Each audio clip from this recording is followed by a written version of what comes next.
In this video, I designed a megabase in Minecraft, a Star Wars megabase. And in today's video, I'm designing and building a new Star Wars themed megabase as a direct result of that other video.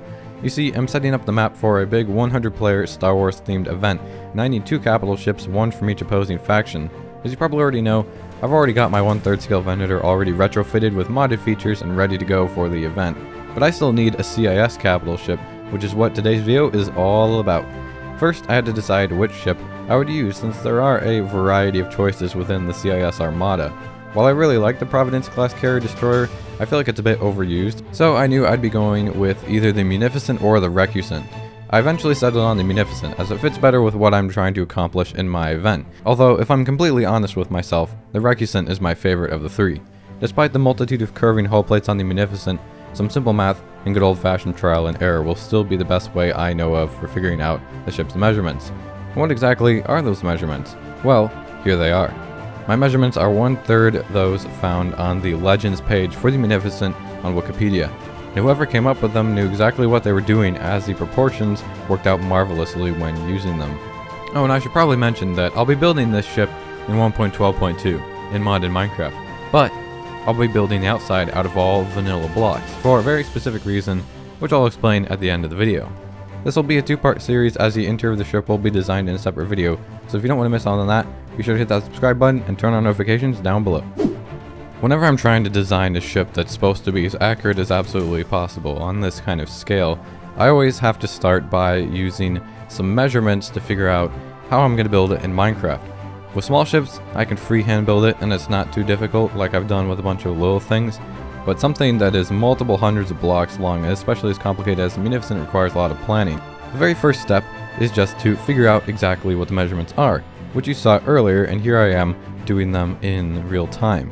If you saw my video where I designed the frame for my Venator, you'll know what's coming next, but if you haven't, well, basically what I do to start is all outside of Minecraft. It's inside of Photoshop, because I create 2 orthographic images of whatever ship I'm making, and I overlay it with measurements for all of the major features that I can identify. Anywhere that the ship suddenly changes in elevation, or maybe changes on the horizontal plane, the vertical plane, you'll see what I mean as we keep going. But basically, the more measurements I can get down outside of the game, the easier of a time I have when I actually go to build it, because the hardest part is not just filling in sections of the ship. The hardest part is figuring out how to build those sections to begin with. As you can see in the first orthographic image I'm using, I'm going to start by determining the height of the bottom tower that sticks out of the bottom of the ship. So basically, the way I do this is I start with a little line, and I make that line the same length as whatever area I'm trying to measure and determine a block measurement for. And so, once I've got that, I take however many pixels that line is, and I divide that by the number of pixels for the total height of the ship in this case.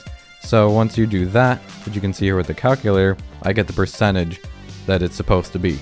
And then I multiply that percentage by the actual block number. And once I have that, since it's almost never an exact block number, I just round up or down depending on which is convenient. And then I have a very close approximation of what that height should be in game. And that's the formula that I use anytime I need to figure out some measurement for the ship. You can see here I've got a measurement for the back area for how tall the space between the towers is. And then we move to the front. That's a little bit different because it goes down in the bottom. Then we've got a measurement for the total height from the very bottom there where it sticks out all the way to the top of the second hull segment. And then there's the measurement for how tall the hull segment alone is before it just stops. Turns out to be about 19 blocks. And here's my first orthographic image with all of the vertical measurements that I thought I'd be needing right away. I ended up going back and adding a few more to figure out some stuff as I was building, but that right there is 1/2 of a pretty good plan to start designing this ship. And here we go, onto the second orthographic image, this one being a top-down view that focuses primarily on length and width measurements of various parts of the ship.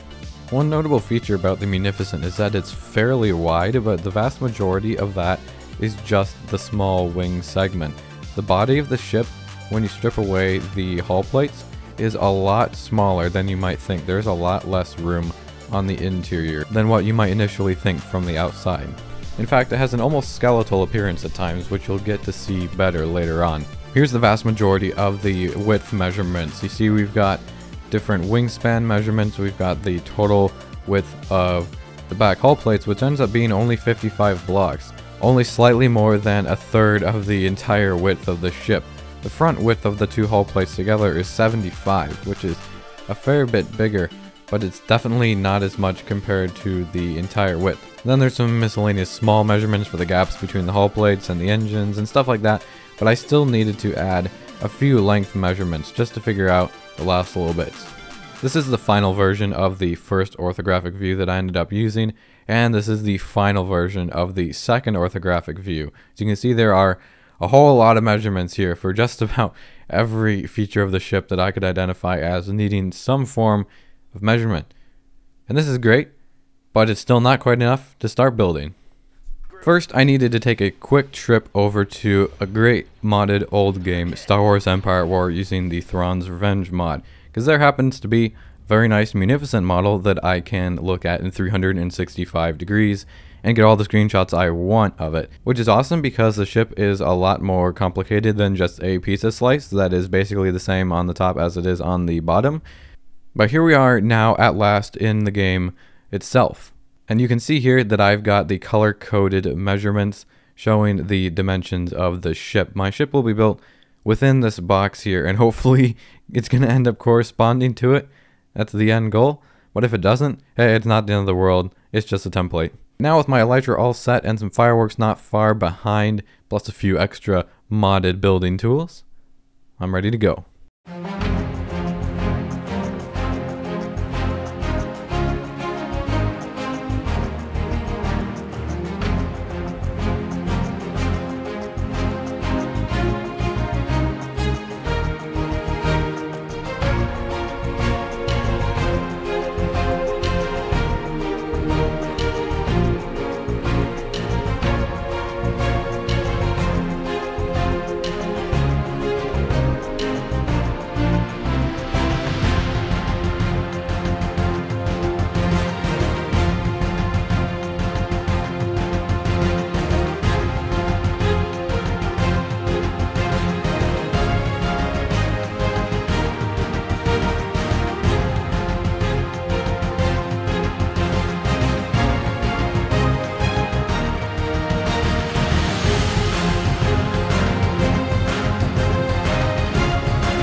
I've made the decision that I'm never going to not use World Edit if I have to build anything in Minecraft ever again.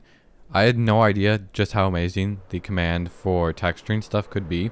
Like, I was able to texture the entire ship with andesite and coal with only one command. Some of you might have realized this before I did, but I did have to go back and replace all of the stupid polished andesite. Since polished andesite's a variant of stone, it got replaced when I textured everything, so I had to go back and manually add it. So that was not fun, but it certainly didn't take as long as it would have if I had had to go and manually try to texture all this stuff with andesite.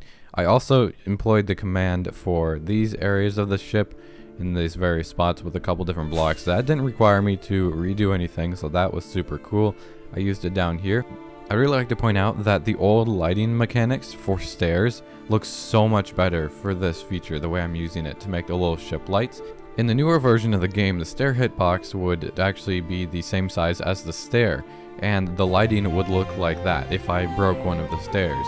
But here, since the stair hitbox is still a full block, the light doesn't come through it, but it's silhouetted against the super bright sea lantern, so it stands out really nicely and looks like the windows without illuminating everything. I wish it looked like that in the new version of the game, but what can you do other than play in 1.12.2? At least it's not laggy. What I'm going to be doing in part 2 of this series, I guess, 2-part series, is doing the inside, because, well, that's equally as important. There's not a lot of room on the inside, and the inside is going to be a little bit strange. I don't want to spoil too much before the next video, but I will show you the command bridge real quick, because it is pretty cool. But before I end this video, I want to show you my reasoning for building this all out of vanilla blocks, even though I am in modded Minecraft technically. If I built the outside of the ship using non-vanilla blocks, I wouldn't be able to do this. Hence the showing. I can put this model into Blender and turn it into a 3D model that I can do whatever I want with, along with the already existing vendor, which happened to be built using vanilla blocks to begin with before I upgraded it with modded stuff, so it was already ready to go. It will be totally fine for me to use modded blocks on the interior of the Munificent now, though, since it already exists in Blender. Oh, and a secondary reason is if I wanted to build this in a new version of vanilla, then I wouldn't want to use modded blocks either. I couldn't end the video without some sort of size comparison between these two, now could I? But I figured I may as well do it in Blender since I already have it open. For now, I'll just show you the two of them in Blender side by side, but for the next video, once the interior is all done, I'll bring the Munificent into my map for my 100-player video, where the vendor already is. Anyways, I hope you guys enjoyed the video, and if you want to be alerted when part 2 comes out and when I build the interior, be sure to hit that subscribe button down below and turn on notifications. But with that being said, take care and have a good one. See ya!